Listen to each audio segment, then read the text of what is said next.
कृष्णा खोरे विकास महामंडळाच्या माध्यमातून 19 डिसेंबर 1998 साली मूळ मान्यता वाकुर्डे पाणीपुरवठा योजनेला मिळाली। वाकुर्डे पाणीपुरवठा योजनेच्या माध्यमातून 110 गावांना पिण्याचं व सिंचनाचं पाणी मिळतं।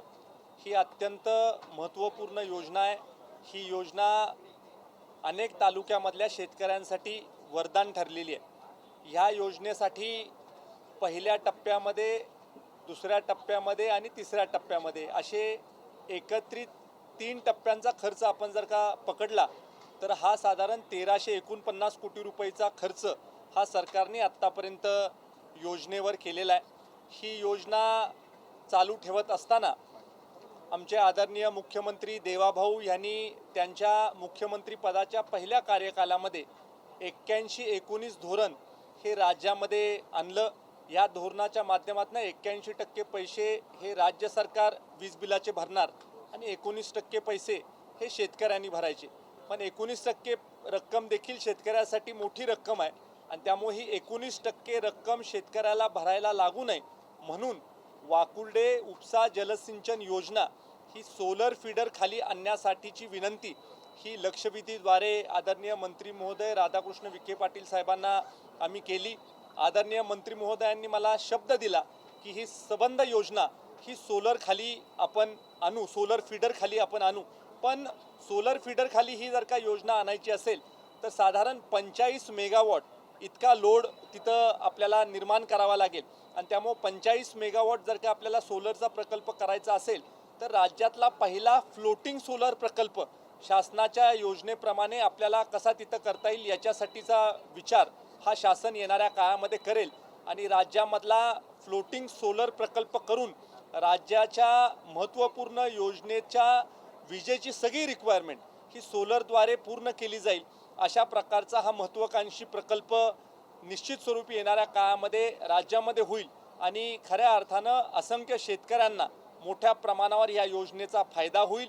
खरं तर 28,000 हेक्टर क्षेत्र हे या योजनेच्या लाभक्षेत्रामध्ये आहे आणि विस्तारित लाभक्षेत्र जे शिराळा उपसिंचन योजना जी नव्यानं सरकार मंजूर करायची म्हणते त्याच्यामध्ये 13,000 हेक्टर इतकं आहे। म्हणजे 41 हेक्टरमध्ये येणाऱ्या सगळ्या शेतकऱ्यांना या सोलर फीडरचा फायदा होईल आणि कुठलंही विजेचं बिल या शेतकऱ्यांना भरायला लागणार नाही। साधारणतः किती शेतकऱ्यांना यामुळे फायदा होणार आहे आणि ही रक्कम वीज बिलाची कितपर्यंत जात होती?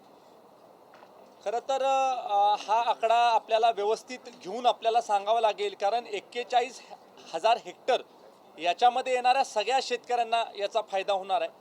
आपल्याला जसं माहिती आहे की 81% विजेची रक्कम हे सरकार भरत होतं आणि 19% शेतकऱ्यांना भरायला लागत होती। शेतकरी 19% रक्कम भरू शकत नव्हते म्हणून अनेक सहकारी संस्था देखील त्याच्यामध्ये काही अंश पैसे भरत होते। साधारण कृष्णा सहकारी साखर कारखान्याच्या माध्यमातून गेल्या 7 वर्षापासून याच्यामध्ये 19%च्या पटीमध्ये काही पैसे भरायचं काम देखील शेतकऱ्यांच्या वतीनं झालं आहे आणि त्यामुळे निश्चित स्वरूपी मोठ्या प्रमाणावर शेतकऱ्यांना याचा फायदा होईल।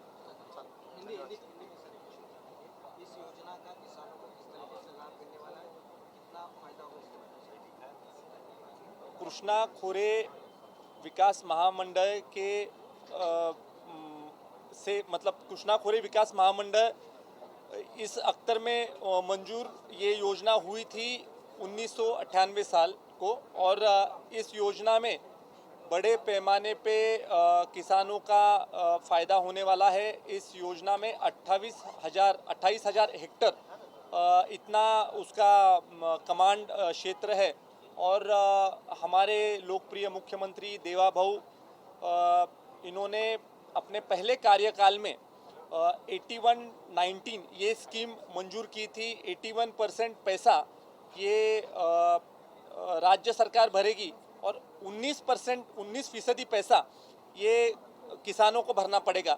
लेकिन 19% पैसा ये भी बहुत बड़ी रकम होती है, इसीलिए आज राज्य सरकार ने एक नया प्रकल्प लाने के बारे में सोचा है। उस प्रकल्प में फ्लोटिंग सोलर जो एक नई पॉलिसी राज्य के इरिगेशन क्षेत्र के लिए बन रही है, वो पॉलिसी आज इस योजना के लिए लाने के बारे में सरकार सोच रही है और 45 मेगावाट्स का फ्लोटिंग सोलर करने के बारे में विचार विनिमय आने वाले समय में होगा। मुझे आज एक भरोसा लगता है कि 45 मेगावाट अगर फ्लोटिंग सोलर होता है तो 28,000 हेक्टर्स तो पहले फेज़ में है और 13,000 हेक्टर्स सेकेंड फेज़ में आने वाला है। इसलिए 41,000 हेक्टर्स के लिए जो भी हमको ऊर्जा लगेगी वो सारा सारा उसकी तरतूद इस नए फ्लोटिंग सोलर प्रोजेक्ट में हो जाएगी।